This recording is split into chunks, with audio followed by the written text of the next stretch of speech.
ঈশ্বর আমাদের প্রত্যেককেই কোনো না কোনো দিক থেকে অভাবে রাখে, তবে আমি মনে করি এই অভাবটা হচ্ছে আমাদের জীবনে পরীক্ষার মতো।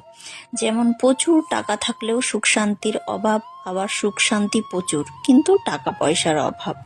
চোখের সামনে এক টেবিল খাবার থাকলেও সেটা হজম করার শক্তি থাকে না, আবার প্রচুর খিদে থাকলে তাদের খাবারের অভাব।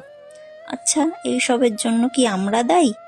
আমি তো মনে করি জীবনে যা কিছু হয় সবটাই ভগবানের ইচ্ছাই। তাহলে এই পরিস্থিতিগুলো ভগবানের ইচ্ছাই হয়, কারণ ঈশ্বর দেখতে চাই এই পরিস্থিতির মধ্যে আমরা কি তাকে দোষারোপ করছি, নাকি তারই উপর বিশ্বাস রাখছি। একটা প্রচলিত কথা হচ্ছে, যে করে আমার আশ, আমি করি তার সর্বনাশ।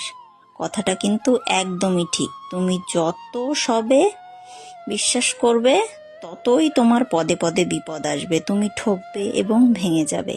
তাই বিশ্বাস মানুষকে নয় ঈশ্বরকে করো, তাকে সবটা মন খুলে জানানোর পরেও জীবনে ঠকে যাওয়ার কোনো ভয় থাকবে না।